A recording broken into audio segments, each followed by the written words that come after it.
ඒයි උඹට තමා මේ කියන්නේ. YouTube එකේ එහාට මෙහාට යන්න නැතුව මෙන්න මේ ගාන පුරවන්නන් හදපන්. බැරි නම් මේ මං කියන විදිහට මේ ගාන හදන්න පුරුදු වෙයන්. මේ ගාන හදන්න සූත්‍රයක් තියෙනවා.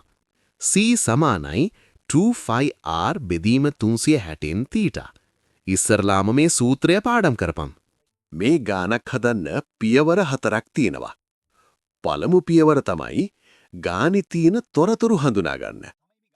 දෙවන පියවර සූත්‍රය ලියන්න.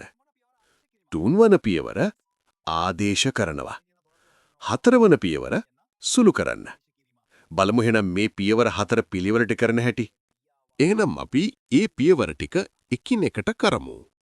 ඔන්න මම සූත්‍රය ලිව්වා. ඊළඟට බලමු මේකේ තොරතුරු ටික හඳුනා ගන්න. අපිට මේ ගාන හදන්න මෙන්න මේ කෝණය ඕන. මොකද අංශක 60 අයිති වෙන්නේ එළියෙන් තියෙන කෝණයට. මේ රූපයට අයිති කෝණය හොයාගන්න ඕන. ඒක හොයාගන්න මේ 360න් මේ 60 අඩු කරන්න ඕන.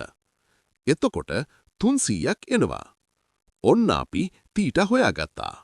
එහෙමනම් ගානේ තියෙන තොරතුරු ටික හරියට සටහන් කරගනිමු. තිට්ට අපි හොයාගත්තානේ 300ක් කියලා. අරය සෙන්ටිමීටර් 21යි. C හොයාගන්න ඕන. ෆයි දන්නවා 7න් 22යි කියලා. එහෙනම් දැන් ආදේශ කරන්න. ආදේශ කරනවා කියන්නේ වෙනුවට ලියනවා කියන එකයි. ඔන්න එහෙනම් තුන්වන පියවර අපි කරමු. 2 කියන්නේ 2යි, 5 වෙනුවට 7න් 22 යොදනවා. R කියන්නේ 21යි, 360න් θ කියන්නේ 360න් 300 කියලා.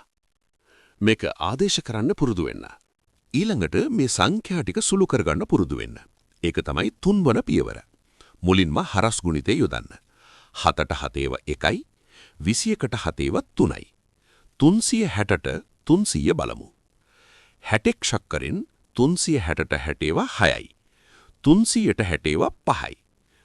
තවත් කපන්න පුළුවන්. 6ට 3ව 2යි, 3ට 3ව 1යි. ඊළඟට මේ 2ට 2 කපන්න පුළුවන්. 2ට 2ව 1යි, 2ට 2ව 1යි. ඊළඟට අවසාන පියවර තමා තියෙන්නේ කරන්න. ඒ තමා සුළු කිරීම. 22 වරක් 5. ඔක්කොම කැපිලා ගින් ඉතුරු වෙලා තියෙන්නේ 22යි 5යි විතරයි. අපි මේ දෙක ගුණ කරමු. 22 වරක් 5 කීයද? 22 වරක් 5 110යි. ඔන්න අපි දැන් මේ ගාන හදලා ඉවරයි. උඹලට ගණන් බැරි උන් ඉන්නව නේද? නිසි පුහුණුවක් ඇතුව හරියට ගණන් ටික පුරුදු වුණොත් ඒක බැරි වෙන්නේ නැහැ. හොඳ අදිෂ්ඨානයක් කරන් අපිත් එක්ක එකතු වෙලා. මම උඹලට ගණන් කියලා දෙන්නම්. පහළ තියෙන ලින්ක් එකෙන් ගෲප් එකට ජොයින් වෙලා. හරි. අපි දැන් එනම් ටිකක් නටමු. මම මන් කී හනුමන්ත වඳුරන්ගේ මහදැන මුත්ත දඬු මොනරේ නැගලා හසේ යන්නා හොයා හොයා හෝ. මම මන් කී හනුමන්ත නැට්ටෙන් වැඩ කිඩගිනි දුන්නා